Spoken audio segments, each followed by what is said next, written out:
First இந்த recipe பண்ணுறதுக்கு 1 cup அளவு முடைக்கட்டான் கீரை எடுத்து நல்லா வாஷ் பண்ணிட்டு எடுத்துக்கோங்க. இந்த கீரை பார்க்குறதுக்கு இந்த மாதிரி தான் இருக்கும். இதை சில ஏரியாக்களில் கடைகளில் அவ்வளவா கிடைக்காது. ஆனால் நீங்கள் இந்த கீரையை வீட்டிலையே ரொம்ப சுலபமாக வளர்க்கலாம். இதோட விதையை தூவி விட்டிங்கன்னா இது ஈஸியாக வளரும். ஓகே, இப்போ இடியாப்பம் செய்கிறதுக்கு ஃபஸ்ட்டு ஒரு மிக்சி ஜார் எடுத்துக்கோங்க. அதில் இந்த கீரையை சேர்த்துருங்க. கீரையை நல்லா வாஷ் பண்ணிவிட்டு அதுக்கப்புறமா சேர்த்துக்கோங்க. இப்போ தேவையான அளவுக்கு தண்ணி சேர்த்துட்டு ஃபைன் பேஸ்ட்டாக அரைச்சி எடுத்துக்கோங்க. எந்த அளவுக்கு முடியுமோ அந்த அளவுக்கு ஃபைன் பேஸ்ட்டாக அரைச்சிட்டு இந்த மாதிரி எடுத்துக்கோங்க. அடுத்து ஒரு மிக்சிங் பவுலில் 2 கப் அளவுக்கு இடியாப்ப மாவு எடுத்திருக்கேன். இது கூட தேவையான அளவுக்கு உப்பு சேர்த்து நல்லா மிக்ஸ் பண்ணிடுங்க. இடியாப்ப மாவு வீட்லேயே எப்படி செய்கிறதுன்னு நான் வீடியோ அப்லோட் பண்ணியிருக்கேன். அதை செக் பண்ணி பாருங்கள், உங்களுக்கு யூஸ்ஃபுல்லாக இருக்கும். இந்த கீரை அரைச்சோம்ல அதையும் இந்த மாவு கூடயே சேர்த்துட்டு கொஞ்சமாக தண்ணியும் சேர்த்துருங்க. நான் மிக்சி ஜாரை கழுவிட்டு அந்த தண்ணி சேர்த்துருக்கேன். சேர்த்துட்டு நல்லா மிக்ஸ் பண்ணிடுங்க. நீங்கள் வீட்டில் அரைச்ச மாவு தான் யூஸ் பண்ணணும்னு இல்லை, கடையில் விற்கிற மாவு கூட யூஸ் பண்ணிக்கலாம். இப்போ இந்த அளவுக்கு நல்லா மிக்ஸ் பண்ணதுக்கப்புறமா இது கூட கொதிக்கிற தண்ணியை சேர்த்து நல்லா மிக்ஸ் பண்ணிக்கோங்க. தண்ணி நல்லா சூடாக இருக்கணும். வெதுவெதுப்பான தண்ணிலாம் யூஸ் பண்ணக்கூடாது. தண்ணி நல்லாவே சூடாக இருக்கணும். சூடான தண்ணி சேர்த்து இந்த மாதிரி மிக்ஸ் பண்ணிக்கோங்க. தேவையான அளவுக்கு கொஞ்சம் கொஞ்சமாக சேர்த்துட்டு கலந்துக்கோங்க.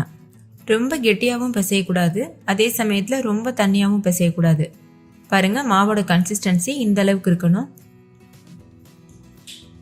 இப்போ மாவு நல்லா பிசைஞ்சாச்சு. இப்போ இதில் இருந்து ஒரு சின்ன உருண்டை மாவு எடுத்துகிட்டு இடியாப்ப உரலில் வச்சுட்டு நம்ம இடியாப்பம் பிழியறதுக்கு ஸ்டார்ட் பண்ணிடலாம். இப்போ நான் எடுக்கும்போதே உங்களுக்கு மாவோட கன்சிஸ்டன்சி தெரியுதுல்ல, இந்த மாதிரி இருக்கணும். இதை ரவுண்ட் ஷேப்க்கு உருட்டிட்டு ஒரு சிலிண்டர் ஷேப் பண்ணிக்கோங்க. கையில் கொஞ்சமாக தண்ணி அப்ளை பண்ணிக்கிட்டிங்கன்னா அந்த மாவு ஒட்டாமல் வரும். இப்போ இந்த மாதிரி இடியாப்ப உரல் எடுத்துக்கோங்க. இது நீங்கள் எல்லா பாத்திர கடைகள்லேயும் கிடைக்கும். அதே மாதிரி ஆன்லைனில் கூட அவைலபிளாக இருக்குது. நீங்கள் செக் பண்ணி பார்த்து வாங்கிக்கலாம். இந்த மாதிரி ஃபில் பண்ணிவிட்டு இதை க்ளோஸ் பண்ணிவிட்டு நம்ம இடியாப்பம் பிழியறதுக்கு ஸ்டார்ட் பண்ணிடலாம். இடியாப்பம் பிளேட் இருக்குல்ல, அதுலேயும் நீங்கள் பிழியலாம். அப்படி இல்லைன்னா இந்த மாதிரி இடியாப்பம் பண்ணுறதுக்குன்னு பனை ஓலையில் செஞ்ச இடியாப்ப பிளேட் கூட கிடைக்குது. நான் இன்றைக்கி அதை யூஸ் பண்ணிட்டு தான் இடியாப்பம் செய்ய போகிறேன். பாருங்கள், இந்த மாதிரி தான் இருக்கும். இதில் நம்ம எண்ணெய் எதுவும் அப்ளை பண்ணணும்னு அவசியம் இல்லை. நம்ம நார்மல் இடியாப்பம் பிளேட் யூஸ் பண்ணோன்னா கொஞ்சமாக எண்ணெய் அப்ளை பண்ணிவிட்டு யூஸ் பண்ணிக்கோங்க. இந்த மாதிரி ரவுண்ட் ஷேப்க்கு பிழிஞ்சிக்கோங்க. ஒரு 2-3 லேயர் பிழிஞ்சிங்கன்னாவே போதும். ரொம்ப மொத்தமாக பிழிஞ்சிடக்கூடாது. இந்த மாதிரி சன்னமாக தான் பிழியணும். இதே போல் மீதி இருக்க எல்லா பிளேட்லேயும் நம்ம இடியாப்பம் ஷேப்க்கு பிழிஞ்சு வச்சிடலாம். இந்த மாதிரி பிழிஞ்சதுக்கப்புறமா இட்லி பாத்திரத்தில் தண்ணி நல்லா கொதிக்க வச்சுக்கோங்க. கொதிக்க வச்சுட்டு இது போல் ஒரு இட்லி பிளேட் வச்சுட்டு நம்ம செஞ்சு வச்சுருக்க இடியாப்பம் பிளேட்டை உள்ளே வச்சுருங்க. பாருங்கள், இந்த மாதிரி ஒன்றோடு ஒன்று ஒட்டாமல் இந்த மாதிரி பார்த்து அடுக்கிக்கோங்க. நான் ஏற்கனவே சொன்னது போல் நீங்கள் நார்மல் இட்லி பிளேட் யூஸ் பண்ணலாம். அப்படி இல்லைன்னா நம்ம இடியாப்பம் பிளேட் கூட யூஸ் பண்ணிக்கலாம். ஏற்கனவே நிறைய வெரைட்டியான இடியாப்பம் ரெசிபீஸ் நம்ம சேனலில் இருக்குது. அது செக் பண்ணி பாருங்கள், உங்களுக்கு யூஸ்ஃபுல்லாக இருக்கும். ஓகே, இப்போ எல்லா இடியாப்ப பிளேட்டும் அடுக்கியாச்சு. இப்போ மூடி போட்டு மூடிட்டு ஹை ஃப்ளேமில் வச்சு ஒரு 10 நிமிஷத்துக்கு வேக வச்சுக்கோங்க. 10 நிமிஷத்துக்கு அப்புறமா ஸ்டவ் ஆஃப் பண்ணிவிட்டு இது எல்லாத்தையும் வெளியில் எடுத்துருங்க. அவ்வளோதான், பெர்ஃபெக்டான ஹெல்த்தியான முடைக்கற்றான் இடியாப்பம் சூப்பராக தயாராகிருச்சு. இது க்ரீன் கலரில் இருக்கிறதுனால குழந்தைங்கள்லாம் ரொம்ப என்ஜாய் பண்ணி கேட்டு வாங்கி சாப்பிடுவாங்க. ஸோ ஹெல்த்தியாக கொடுத்தாப்புலையும் ஆச்சு, அதே மாதிரி வெரைட்டியாக டேஸ்டியாக சாப்பிட்ட மாதிரியும் ஆச்சு. ஸோ மிஸ் பண்ணிடாமல் ட்ரை பண்ணி பாருங்கள். இப்போ இது எல்லாத்தையும் எடுத்துகிட்டு நீங்கள் ஹாட் பாக்ஸில் வச்சுட்டு அதுக்கப்புறமா நீங்கள் சர்வ் பண்ணிக்கலாம். இந்த இடியாப்பம் நீங்கள் தேங்காய் பால் கூட வச்சு சர்வ் பண்ணலாம். அப்படி இல்லைன்னா எல்லா விதமான நான்வெஜ் கரீஸ், அதுக்கப்புறமா வெஜ் குருமா, எக் குருமா, இது எல்லாத்துக்கூடமே பக்காவாக இருக்கும். ஸோ உங்களுக்கு என்ன மாதிரியான காம்பினேஷன் பிடிக்குதோ அது போல் நீங்கள் சர்வ் பண்ணிக்கலாம். நான் இன்றைக்கி நாட்டு சக்கரை போட்டு தேங்காய் பால் எடுத்திருக்கேன். அது கூட வச்சு தான் சர்வ் பண்ண போகிறேன். நீங்களே பாருங்கள் எவ்வளோ சாஃப்டாக இருக்குது. அதே மாதிரி தேங்காய் பால் கூட சாப்பிட்றதுக்கு ரொம்பவே டேஸ்டியாக இருந்தது. ஸோ மிஸ் பண்ணிடாமல் ட்ரை பண்ணி பாருங்கள். நம்ம இன்றைக்கி இன்ஸ்டண்ட்டாக பண்ணக்கூடிய பஞ்சு போல் ஃபஸ்ட்டு இந்த ரெசிபி பண்ணுறதுக்கு ஒரு மிக்சிங் பவுல் எடுத்துக்கோங்க. அதில் 1 கப் அளவுக்கு அவல் சேர்த்துக்கோங்க. நான் வெள்ளை அவல் தான் எடுத்திருக்கேன். நார்மலாக நம்ம சாப்பாட்டுக்கு யூஸ் பண்ணுற அவல். நீங்கள் மட்டை அரிசி அவல், அதாவது அந்த சிகப்பு அவல் இருக்குல்ல, அது கூட யூஸ் பண்ணிக்கலாம். இப்போ இது முங்குற அளவு தண்ணி சேர்த்துட்டு நல்லா வாஷ் பண்ணிக்கோங்க. ஒரு டைம் வாஷ் பண்ணால் போதும். நல்லா கழுவினதுக்கப்புறமா தண்ணியை வடிகட்டிட்டு எடுத்துகிட்டு வந்துடுங்க. இப்போ பாருங்கள், தண்ணியை வடித்து எடுத்துகிட்டு வந்தாச்சு. இப்போ இது கூட 1 கப் அளவுக்கு வறுத்த ரவை சேர்த்துக்கோங்க. நீங்கள் வறுக்காத ரவை கூட யூஸ் பண்ணிக்கலாம். கூடவே 1 கப் தண்ணி சேர்த்துக்கோங்க. 3/4 கப் அளவுக்கு தயிர் சேர்த்துக்கோங்க. புளிக்காத கெட்டியான தயிர் சேர்த்துக்கோங்க. ஃப்ரெஷ்ஷான தயிர் தான் சேர்த்து பண்ணணும், அப்போ தான் டேஸ்ட் நல்லாயிருக்கும். இப்போ இது எல்லாத்தையும் சேர்த்து நல்லா மிக்ஸ் பண்ணிடுங்க. கட்டிகள் இல்லாமல் நல்லா கலந்துக்கோங்க. மூடி போட்டு மூடிட்டு ஒரு 15 நிமிஷத்துக்கு இது நல்லா ஊறட்டும். இப்போது 15 நிமிஷம் கிட்ட ஆயிருக்கு. ரவை அவல்லாம் நல்லா ஊறியிருக்கு. இந்த அளவு கெட்டியாக இருக்கு பாருங்கள். இப்போது இதை ஒரு மிக்ஸி ஜாருக்கு மாற்றிடுங்க. மிக்சியில் போட்டுட்டு 1 கப் அளவுக்கு தண்ணி சேர்த்துக்கோங்க. சேர்த்துட்டு லேசாக ஒரு ஸ்பூன் வச்சு கலந்துட்டு எந்தளவு முடியுமோ அந்தளவுக்கு ஃபைன் பேஸ்ட்டாக அரைச்சி எடுத்துக்கோங்க. அரைச்ச விழுத ஒரு பாத்திரத்துக்கு மாற்றிடுங்க. இது கூடவே 1 டீஸ்பூன் அளவுக்கு உப்பு, கூடவே 1 டீஸ்பூன் ஈனோ சேர்த்துக்கோங்க. நீங்கள் ஈனோவுக்கு பதிலாக 1 டீஸ்பூன் பேக்கிங் சோடா, கொஞ்சமாக எலுமிச்சம்பழ ஜூஸ் சேர்த்துட்டு கூட பண்ணலாம். ஈனோ சேர்த்துட்டு அதில் கொஞ்சமாக தண்ணி சேர்த்துருங்க. ஒரு 2 ஸ்பூன் அளவுக்கு தண்ணி சேர்த்துட்டு கரண்டி வச்சு நல்லா மிக்ஸ் பண்ணிடுங்க. நம்ம சேர்த்துருக்க ஈனோ எல்லா இடத்துலையும் படணும், அந்த மாதிரி நல்லா கலந்துருங்க. கலந்துட்டு நம்ம தோசை செய்ய ஸ்டார்ட் பண்ணலாம். இப்போ பாருங்கள், நல்லா மிக்ஸ் பண்ணியாச்சு. மாவு சூப்பராக தயாராகிருச்சு. இப்போ ஒரு தோசை கல் சூடுபடுத்திட்டு கொஞ்சமாக தண்ணி தெளிச்சுக்கோங்க. தெளிச்சுட்டு அதை நல்லா க்ளீன் பண்ணிடுங்க. டிஷ்யூ பேப்பர் இல்லைனா கிளாத் வச்சு க்ளீன் பண்ணிடுங்க. இதில் எண்ணெய் எதுவும் அப்ளை பண்ணணும்னு தேவையில்லை, ஏன்னா நான் நான்ஸ்டிக் தோசைக்கல் தான் யூஸ் பண்ணியிருக்கேன். நீங்கள் இரும்பு தோசைக்கல் யூஸ் பண்ணுறீங்கன்னா கொஞ்சமாக எண்ணெய் அப்ளை பண்ணிக்கோங்க. இப்போ 1 கரண்டி அளவுக்கு மாவு எடுத்து இது போல் விட்டுருங்க. விட்டுட்டு இதை லேசாக மட்டும் ஸ்ப்ரெட் பண்ணிக்கோங்க. பாருங்கள், அந்த மாதிரி ரொம்ப நம்ம தின்னான தோசை ஊற்றுவோம்ல, அந்த மாதிரி ஊற்றாமல் இது போல் லேசாக பரத்தி விட்டுக்கோங்க. நம்ம ஊத்தப்பம்லாம் செய்வோம்ல, அந்த மாதிரி. இப்போ இதை மூடி போட்டுலாம் மூடணும்னு அவசியம் இல்லை. மீடியம் ஃப்ளேம்லேயே வச்சு வேக வச்சுக்கோங்க. மேலே நல்லா ஓட்ட ஓட்டையாக வரும். அதெல்லாம் மேல் பகுதி நல்லா வெந்ததுக்கப்புறமா நம்ம வெளியில் எடுத்துடலாம். அதே மாதிரி இதை திருப்பி போட்டு வேக வைக்கணும்னு கிடையாது, ஒரு சைடு வெந்தாவே போதும். இப்போ பார்த்தீங்கன்னாவே தெரியும், மேல் பகுதி நல்லா வெந்திருக்கு. அதே மாதிரி கீழ்ப்பகுதி நல்லா கலர் சேஞ்ச் ஆகிருக்கு. இதை நம்ம இப்போ வெளியில் எடுத்துடலாம். அவ்வளோதான். ரொம்ப ரொம்ப சிம்பிளான இன்ஸ்டன்ட் தோசை சூப்பராக தயாராகிருச்சு. நீங்களே பாருங்கள் எவ்வளோ சாஃப்டாக பஞ்சு போல் இருக்குது. இது கூட கெட்டியான கார சட்னி வச்சு சர்வ் பண்ணும்போது 2 தோசை சாப்பிட்ற இடத்துல 4 தோசை சாப்பிடுவாங்க. அவ்வளோ ருசியாக இருக்கும்.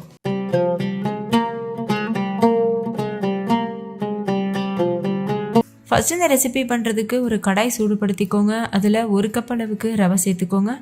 நான் யூஸ் பண்ணியிருக்கிறது வறுக்காத ரவை. நீங்கள் வறுத்த ரவை யூஸ் பண்ணால் கூட இந்த மாதிரி வறுத்துட்டு தான் உப்புமா பண்ணணும். அப்போ தான் நல்லா உதிரி உதிரியாக டேஸ்டியாக இருக்கும். இப்போ இந்த ரவையை லோ ஃப்ளேமில் வச்சுட்டு நல்லா இந்த மாதிரி வறுத்துக்கோங்க. லேசாக வாசனை வரும், அது வரைக்கும் வறுத்துக்கோங்க. கிட்டத்தட்ட ஒரு 5லேருந்து 7 நிமிஷத்துக்கு வறுத்தா கரெக்டாக இருக்கும். ஸ்டவ்வை லோ ஃப்ளேம்லேயே வச்சுக்கோங்க, இல்லைன்னா ரவை கரிஞ்சு போகிறதுக்கு சான்ஸ் இருக்குது. இந்த மாதிரி கைவிடாமல் வறுத்துட்டே இருக்கணும். இப்போ ரவை நல்லா வறுபட்டுருச்சு. இந்த ஸ்டேஜில் ஸ்டவ் ஆஃப் பண்ணிவிட்டு இதை ஒரு பிளேட்டுக்கு மாற்றிக்கோங்க. மாற்றிட்டு இது ஒரு ஓரமாக வச்சுக்கோங்க. அடுத்தது அதே கடாயில் 2 டேபிள் ஸ்பூன் எண்ணெய் சேர்த்துக்கோங்க. எண்ணெய் நல்லா சூடானதுக்கப்புறமா 2 டேபிள் ஸ்பூன் வேர்க்கடலை சேர்த்துக்கோங்க. இது பச்சையான வேர்க்கடலை. இது இப்போ நல்லா கிறிஸ்பியாக வர வரைக்கும் வறுத்துக்கோங்க. உப்புமா சாப்பிடும்போது இடையிடையில் இது கடிப்படும் போது நல்லா க்ரன்ச்சியாக டேஸ்டியாக இருக்கும். இது உங்களுக்கு விருப்பம் இல்லைன்னா நீங்கள் ஸ்கிப் பண்ணிடலாம். கடலை வறுப்பட்டதும் 1 டீஸ்பூன் அளவு கடுகு சேர்த்துக்கோங்க. அடுத்து இது கூட 1 டீஸ்பூன் உளுத்தம்பருப்பு சேர்த்துக்கோங்க. கூடவே 1 டீஸ்பூன் கடலைப்பருப்பு சேர்த்துக்கோங்க. உளுந்து கடலைப்பருப்புலாம் அதிகம் சேர்த்து பண்ணும்போது ரொம்ப டேஸ்டியாக இருக்கும். இப்போ தாளிதம் நல்லா பொரியட்டும். இது கூடவே 1 கைப்பிடி அளவு முந்திரி பருப்பு சேர்த்துக்கோங்க. இது ஆப்ஷனல், உங்களுக்கு விருப்பம் இல்லைன்னா நீங்கள் ஸ்கிப் பண்ணிக்கலாம். முந்திரி பருப்பு பொன்னிறம் வர வரைக்கும் வறுத்துக்கோங்க. முந்திரி பருப்பு நல்லா வறுபட்டதுக்கப்புறமா ஒரு 1/4 டீஸ்பூன் அளவுக்கு பெருங்காயத்தூள் சேர்த்துக்கோங்க. ஸ்டவ் லோ ஃப்ளேம்லேயே இருக்கட்டும். சேர்த்துட்டு ஒரு டைம் நல்லா கலந்துக்கோங்க. அடுத்து இதில் 2 பச்சை மிளகாய் பொடியாக கட் பண்ணி சேர்த்துக்கோங்க. நீங்கள் வரமிளகாய் சேர்த்தும் பண்ணலாம், ஆனால் பச்சை மிளகாய் சேர்த்து பண்ணும்போது உப்புமா நல்லா ஒயிட் கலரில் இருக்கும். வரமிளகாய் சேர்த்தோன்னா கொஞ்சம் ரெட்டிஷாக மாறிடும். இது கூடவே ஒரு கொத்து கருவேப்பிலையும் சேர்த்துட்டு நல்லா மிக்ஸ் பண்ணிடுங்க. அடுத்து இதில் ஒரு பெரிய சைஸ் வெங்காயத்தை பொடியாக அரிஞ்சு சேர்த்துக்கோங்க. சேர்த்துட்டு இதை நல்லா வதக்கிக்கோங்க.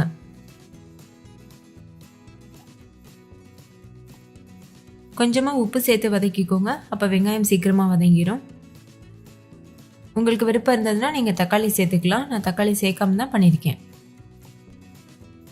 இப்போ இதில் அளவு தண்ணி சேர்த்துக்கோங்க. 2.5 கப் அளவுக்கு தண்ணி சேர்த்துக்கோங்க. நம்ம எந்த கப்பில் ரவை எடுத்தோமோ அதே கப்பில் 2.5 கப் தண்ணி சேர்த்துக்கோங்க. கரெக்டாக இருக்கும். சேர்த்துட்டு நல்லா கலந்துக்கோங்க. இந்த ஸ்டேஜில் உப்பு கரெக்டாக இருக்கான்னு செக் பண்ணி பாருங்கள். இந்த தண்ணியை நீங்கள் டேஸ்ட் பண்ணி பார்க்கணும். அப்போ உப்பு ஜாஸ்தி இருக்க மாதிரி இருந்ததுன்னா கரெக்டாக இருக்குன்னு அர்த்தம். ரவை வெந்து வரும்போது கரெக்டாக வரும். உப்பு குறைவாக இருக்க மாதிரி தெரிஞ்சதுன்னா இந்த ஸ்டேஜ்லேயே நீங்கள் ஆட் பண்ணிக்கோங்க. இப்போ இந்த தண்ணி நல்லா கொதிச்சு வர சமயத்தில் நம்ம ஏற்கனவே வறுத்து வச்சுருக்க ரவை இருக்குல்ல, அதை கொஞ்சம் கொஞ்சமாக சேர்த்துட்டே இந்த மாதிரி ஒரு கையில் சேர்த்துக்கிட்டே ஒரு கையில் கலந்துகிட்டே இருக்கணும். அப்போ தான் ரவை வந்து கட்டிப்படாமல் நல்லா மிக்ஸ் பண்ண முடியும். இது உங்களுக்கு ப்ராக்டிஸ் பண்ண பண்ண வந்துடும்.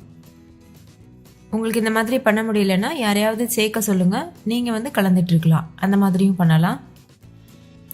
நல்லா இந்த மாதிரி மிக்ஸ் பண்ணதுக்கப்புறமா மூடி போட்டு மூடிட்டு மீடியம் ஃப்ளேமில் வச்சு ஒரு 5 நிமிஷத்துக்கு வேக வச்சுக்கோங்க. இப்போவே ரவை பாதி அளவுக்கு வெந்துருச்சு. நம்ம மூடி போட்டு மூடி ஒரு 5 நிமிஷம் வேக வைக்கும்போது கரெக்டாக வெந்து வரும். இப்போ 5 நிமிஷம் ஆயிருக்கு. உப்புமா வந்து சூப்பராக தயாராகிருக்கு. ரவையெல்லாம் நல்லா வெந்துட்டு கரெக்டாக இருக்குது. தண்ணியோட அளவு தான் ரொம்ப ரொம்ப முக்கியம்.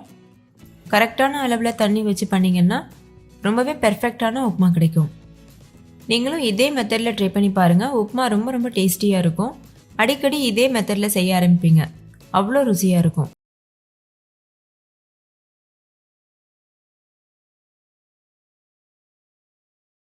ஃபர்ஸ்ட் இந்த ரெசிபி பண்ணுறதுக்கு ஒரு மிக்சிங் பவுலில் 1 கப் அளவுக்கு சோயா சங்க்ஸ் எடுத்துக்கோங்க.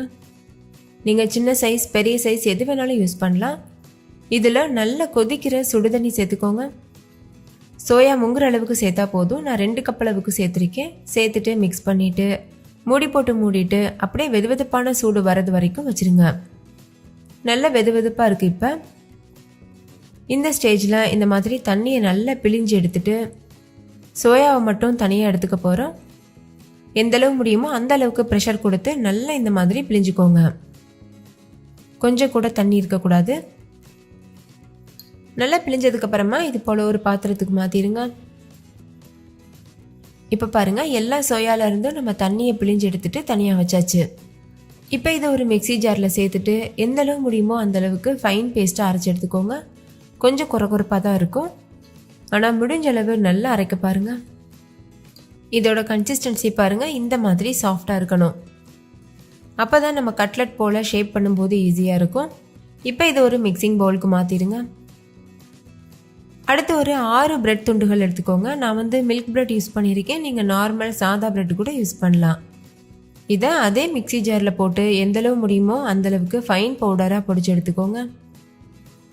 நீங்கள் 6 பிரெட் துண்டுகளுக்கு பதிலாக 2 உருளைக்கிழங்க குக்கரில் வேக வச்சுட்டு தோல் உரிச்சிட்டு மசிச்சு கூட சேர்த்துக்கலாம். இப்போ பாருங்கள், ப்ரெட்டை நல்லா அரைச்சாச்சு. இதையும் நம்ம மீல் மேக்கரோடவே சேர்த்துடலாம். சேர்த்துட்டு இது கூட 1 டீஸ்பூன் இஞ்சி பூண்டு விழுது சேர்த்துக்கோங்க. கூடவே 1 டீஸ்பூன் மல்லித்தூள், 1/2 டீஸ்பூன் மிளகாத்தூள், 1/2 டீஸ்பூன் மஞ்சள் தூள், 1 teaspoon garam masala, 1/2 teaspoon chicken masala, 1 teaspoon உப்பு இதெல்லாம் சேர்த்துக்கோங்க. சிக்கன் மசாலா ஆப்ஷனல், உங்களுக்கு விருப்பம் இல்லைன்னா ஸ்கிப் பண்ணிடலாம். கூடவே ஒரு சின்ன சைஸ் வெங்காயம், 2 பச்சை மிளகாய், கொஞ்சமாக கொத்தமல்லி இதெல்லாம் பொடியாக கட் பண்ணி சேர்த்துக்கோங்க. கூடவே 2 டேபிள் ஸ்பூன் அளவுக்கு கடலை மாவு சேர்த்துக்கோங்க. சேர்த்துட்டு நல்லா இந்த மாதிரி பிசைஞ்சு எடுத்துக்கோங்க. நல்லா அழுத்தம் கொடுத்து ஒரு சப்பாத்தி மாவு பக்குவத்துக்கு மிக்ஸ் பண்ணிக்கோங்க. இப்போ பாருங்கள், நல்லா மிக்ஸ் பண்ணியாச்சு. இதில் கொஞ்சம் கூட தண்ணி சேர்க்கலை. மீல் மேக்கரில் இருந்த தண்ணியே கரெக்டாக இருக்கும், அதனால் கொஞ்சம் கூட தண்ணி சேர்க்கக்கூடாது. இப்போ இதில் இருந்து சின்ன சின்ன உருண்டையாக எடுத்துகிட்டு நம்ம கட்லட் ஷேப்புக்கு பண்ணி வச்சிடலாம். நல்லா இந்த மாதிரி அழுத்தம் கொடுத்து உருட்டிக்கோங்க. அடுத்து வந்து லேசாக தட்டிக்கோங்க. பாருங்கள், இந்த மாதிரி ஓரத்தில் விரிசல் இருந்ததுன்னா நல்லா அமுத்தி விட்டு ஒரு கட்லட் ஷேப்புக்கு பண்ணிக்கோங்க. கொஞ்சம் கூட விரிசல் இருக்கக்கூடாது. இதே மாதிரி மீதி இருக்க எல்லா மாவுலையும் கட்லட் ஷேப்புக்கு பண்ணி வச்சுக்கோங்க. அவ்வளோதான், எல்லா மாவுலையும் கட்லட் போல் பண்ணி வச்சாச்சு. இப்போ இது ஒரு ஓரமாக இருக்கட்டும். அடுத்து ஒரு சின்ன பவுல் எடுத்துக்கோங்க. அதில் 1/2 கப் அளவுக்கு மைதா மாவு, 1 டீஸ்பூன் அளவு உப்பு சேர்த்து நல்லா மிக்ஸ் பண்ணிக்கோங்க. நல்லா கலந்ததுக்கப்புறமா இது கூட தேவையான அளவு தண்ணி சேர்த்து தோசை மாவை விட தண்ணியான பக்குவத்துக்கு மிக்ஸ் பண்ணிக்கோங்க. தோசை மாவு போல் கூட இது கெட்டியாக இருக்கக்கூடாது, அதை விட நல்ல தண்ணியாக இருக்கணும். ஸ்டார்டிங்கில் இந்த மாதிரி நல்லா கெட்டியாக மிக்ஸ் பண்ணிவிட்டு அதுக்கப்புறமா தேவையான அளவு தண்ணி சேர்த்து மிக்ஸ் பண்ணிக்கோங்க. அப்போ தான் கட்டிகள் விழாமல் இருக்கும். ஸ்பூனில் மிக்ஸ் பண்ணுறது கஷ்டமாக இருந்ததுன்னா கை வச்சு கூட கலந்துக்கலாம். இப்போது மாவு தயாராகிருச்சு. இது ஒரு உரமாக இருக்கட்டும். இன்னொரு பக்கம் நான் கார்ன்ஃப்ளேக்ஸ் இருக்குல்ல, அதை இந்த மாதிரி நுணுக்கி எடுத்து வச்சுருக்கேன். நீங்கள் இதுக்கு பதிலாக பிரெட் க்ரம்ஸ் கூட யூஸ் பண்ணலாம். கார்ன்ஃப்ளேக்ஸை நுணுக்கி யூஸ் பண்ணும்போது நல்ல கிறிஸ்பியாக மொறுமொருவாக டேஸ்டியாக இருக்கும். இப்போ எல்லாமே தயாராக இருக்குது. நம்ம பொரிச்சு எடுத்துடலாம். ஃபஸ்ட்டு இந்த கட்லெட் எடுத்து நம்ம மாவு தயார் பண்ணியிருக்கோம்ல அதில் டிப் பண்ணிக்கோங்க. இந்த கட்லெட் முழுமையாக கோட் ஆகணும். அடுத்து இதை இந்த கார்ன்ஃப்ளேக்ஸில் வச்சுருங்க. வச்சு இதையும் நல்லா கோட் பண்ணிக்கோங்க. பாருங்கள், இந்த மாதிரி எல்லா இடத்துலையும் படுறது அளவுக்கு திருப்பி விட்டுக்கோங்க. நான் ஏற்கனவே சொன்னது போல் நீங்கள் பிரெட் க்ரம்ஸ் கூட யூஸ் பண்ணிக்கலாம் இதுக்கு பதிலாக. அதே மாதிரி இந்த மைதா மாவு தயார் பண்ணி வச்சுருக்கோம்ல, அதுக்கு பதிலாக நீங்கள் 2 முட்டையை ஒரு பாத்திரத்தில் எடுத்து கொஞ்சமாக உப்பு சேர்த்து நல்லா மிக்ஸ் பண்ணிவிட்டு அதை கூட நீங்கள் டிப் பண்ணுறதுக்கு யூஸ் பண்ணிக்கலாம். அவ்வளோதான். இப்போ நம்ம பொரிச்சு எடுத்துடலாம். இதே போல் மீதி இருக்க எல்லா கட்லெட்டையும் மாவில் முக்கி கார்ன்ஃப்ளேக்ஸில் முக்கி எடுத்து வச்சுக்கோங்க. எண்ணெயை ஹை ஃப்ளேமில் வச்சு நல்லா சூடு பண்ணிவிட்டு அதுக்கப்புறமா மீடியம் ஃப்ளேமில் வச்சுட்டு கட்லெட்டை உள்ளே சேர்த்துருங்க. லோ ஃப்ளேம்லேயோ ஹை ஃப்ளேம்லேயோ வச்சிடக்கூடாது. மீடியம் ஃப்ளேம்லேயே வச்சு 2 பக்கம் திருப்பி விட்டு நல்லா மொறுமொறுப்பாக வர வரைக்கும் வேக வச்சுக்கோங்க. இதே மாதிரி மீதி இருக்க எல்லா கட்லெட்டையும் வேக வச்சு எடுத்துக்கோங்க. ஒரு பக்கம் நல்லா வெந்ததுக்கு அப்புறமா இன்னொரு பக்கம் திருப்பி வச்சுக்கோங்க.